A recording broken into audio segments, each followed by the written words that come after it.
L'idée de créer le cabinet Lincoln Elite est tout simplement partie du constat que les fraudes financières aujourd'hui, selon les dernières estimations du FBI, coûtent près de 40 milliards de dollars aux entreprises, que cela soit public ou privé. Et nous avons dit, pour pouvoir améliorer les audits financiers et comptables au Bénin, comme en Afrique bien sûr, nous avons voulu apporter la solution, nous avons voulu compléter les résultats des audits, parce qu'au-delà des données chiffrées, des données numériques, les fraudes financières vont au-delà de ça pour pouvoir utiliser un certain nombre d'éléments, pour utiliser la méthodologie créée par un criminologue américain de nom de Donald Grayson, basée sur la pression, basée sur la rationalisation et l'opportunité pour pouvoir détecter les éventualités de fraude qui puissent exister au niveau des entreprises. Donc nous le faisons pour un développement harmonieux du continent africain en général et pourquoi pas le Bénin en particulier. Si vous observez l'échiquier national, que cela soit au Bénin et même dans d'autres pays, vous allez voir qu'on n'a jamais fini de parler des fraudes financières.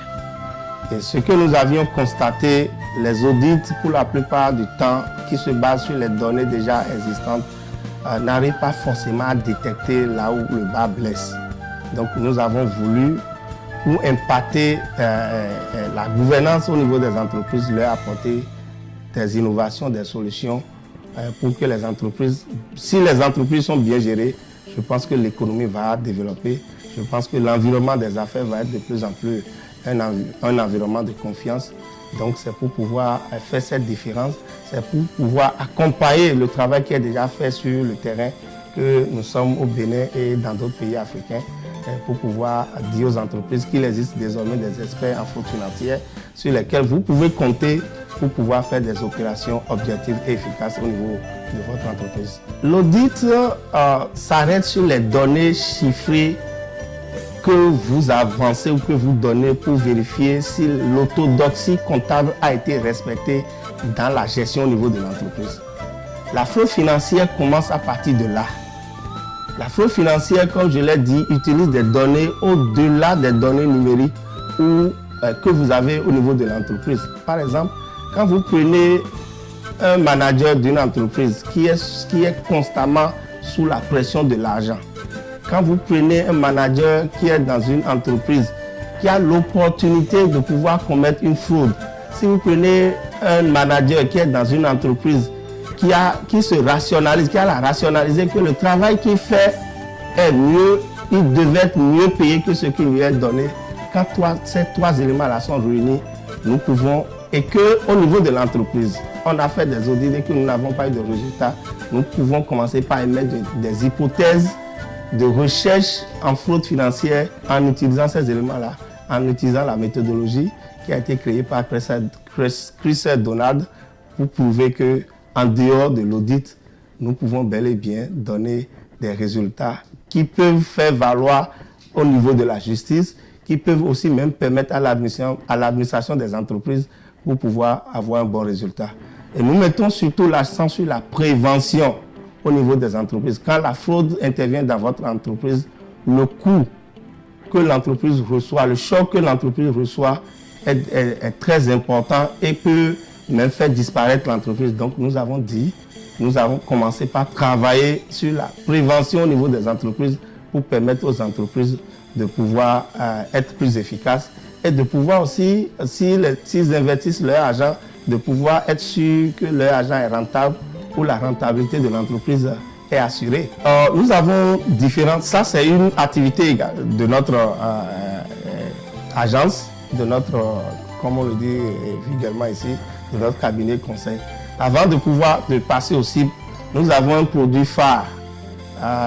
Comme je le disais, nous vivons aux États-Unis. Nous avons eu l'opportunité de trouver qu'il existe de grandes universités dans lesquelles les Béninois, en particulier les Africains en général, peuvent aller et étudier à moins de coûts. Donc nous avons des bases de données que notre cabinet met à la disposition du public pour pouvoir exploiter et obtenir des informations crédibles pour permettre aux parents d'étudiants, aux étudiants de pouvoir donc prendre la décision d'aller étudier aux États-Unis. Donc je suis déjà un peu rentré dans les cibles, mais je vais les catégoriser. Nous avons deux catégories de cibles. Nous avons d'abord au niveau des entreprises, en ce qui concerne la fraude financière, nous avons les entreprises publiques, les entreprises privées, et nous avons aussi des hommes d'affaires qui veulent savoir comment, s'ils investissent dans les entreprises, comment est-ce que l'argent est géré, quelle est la part de responsabilité de ceux qui sont recrutés pour gérer l'argent. En dehors de cette cible-là, nous avons au niveau de recrutement des étudiants, conseil recrutement des étudiants pour aller étudier aux États-Unis, nous avons le public en général. Dans ce public en général, comme je le disais, nous avons les parents d'étudiants, c'est-à-dire c'est eux qui prennent les décisions, parce qu'après tout, il y a un coût qui est lié à ça. Donc il faut quelqu'un pour payer. Donc nous avons les parents d'étudiants, les hommes d'affaires et les étudiants eux-mêmes. Et le public général, parce que vous ne perdez rien en sachant que s'il y a des dispositions simples qui sont prises, vous pouvez bel et bien rentabiliser ce que vous mettez dans vos business. Donc nous sommes là pour apporter notre expertise, pour accompagner le développement du Bénin et de l'Afrique en général. Bon, en prélude au lancement, nous avions effectivement rencontré, nous avons eu une audience de présentation à Washington DC, c'était le 31 mai, pour présenter ce que nous sommes en train de vouloir introduire au Bénin, en particulier en Afrique en général. L'accueil a été très, très chaleureux.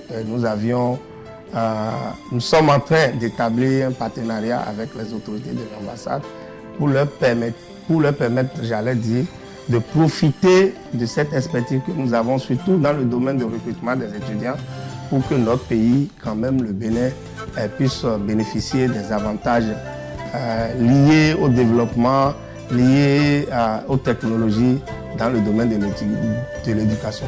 Je vais peut-être vous donner quelques exemples. Aux États-Unis aujourd'hui, la plupart des étudiants que nous rencontrons sont des étudiants qui viennent de l'Asie. Et il y a dans même certaines universités, entre griffes, je peux le dire, il y a pénurie d'étudiants. Mais rien n'est fait vers l'Afrique. Et quand vous faites les recherches, les rares pays africains que vous retrouvez le plus, c'est peut-être le Nigeria, c'est peut-être le Ghana, c'est peut-être l'Afrique du Sud. Le Bénin est encore en arrière par rapport à ça. Or, les États-Unis, c'est une grande ouverture. Nous voudrions que désormais, les opportunités, quand vous prenez les compagnies comme Google, quand vous prenez les compagnies comme Amazon, nous voudrions que les Béninois également fassent partie désormais de cette révolution qui existe et pour laquelle nous sommes restés longtemps en marge.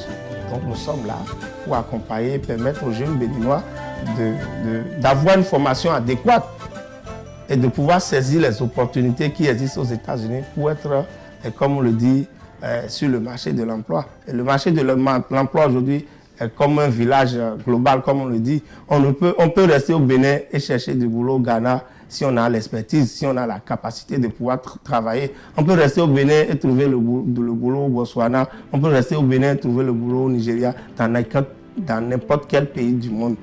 Si nous avons les outils, si les étudiants béninois ou les diplômés béninois sont adéquats par rapport au marché de l'emploi aujourd'hui. Et par rapport à ça, je pense que notre communication doit pouvoir permettre à beaucoup de jeunes de se rouiller vers les États-Unis pour aller faire les études.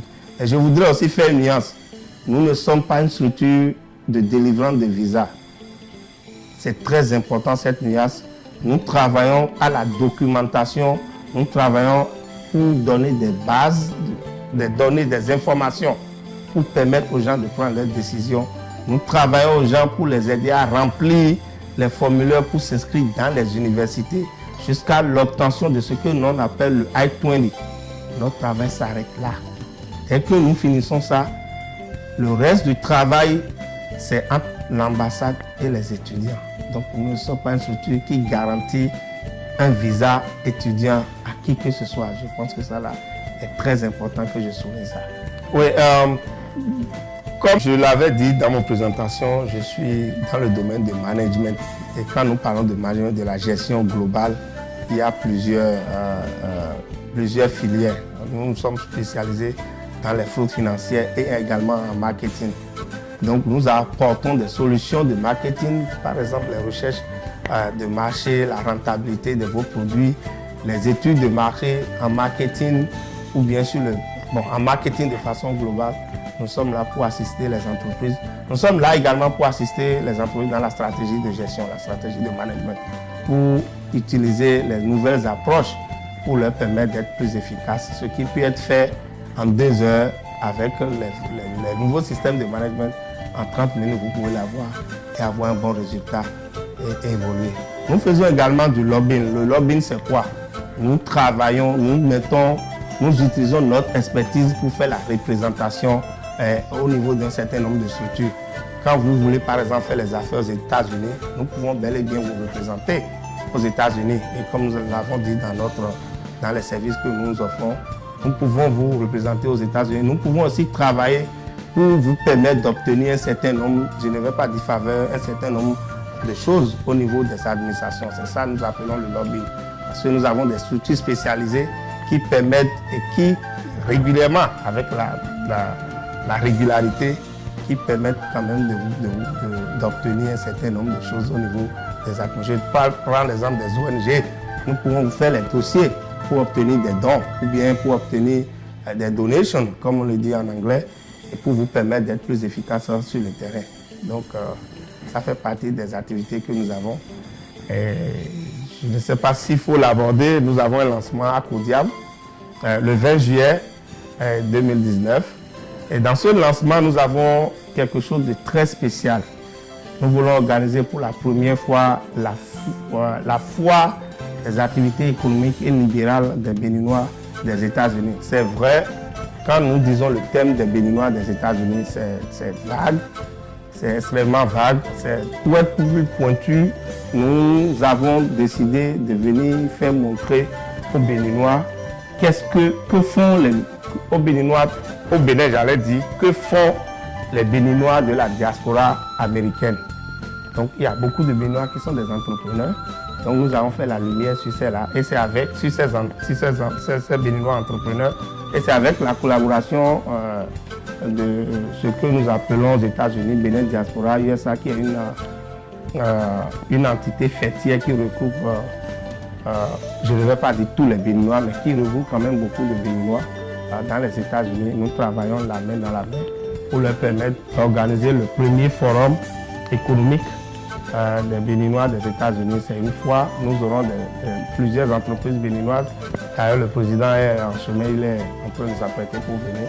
Et ça fait partie également de l'événementiel des activités que nous avons. Nous avons la capacité d'organiser un certain nombre d'événements pour communiquer pour soit la notoriété, soit l'image des entreprises qui vont peut-être être les sponsors de cette soirée-là. Je crois que comme je l'ai dit, c'est une innovation, c'est un apport ou une opportunité au développement du Bénin. Nous invitons le public béninois, en particulier le public africain, parce que nous avons une présentation à faire à Accra et je crois que nous serons également en Éthiopie et au Botswana. Donc nous invitons le public à commencer par essayer ce que nous avons. D'ailleurs, nous allons faire le tour des entreprises, rencontrer les chefs d'entreprise et présenter ce que nous avons amené. Et ils n'ont qu'à nous mettre à l'épreuve et qu'ils auront le résultat.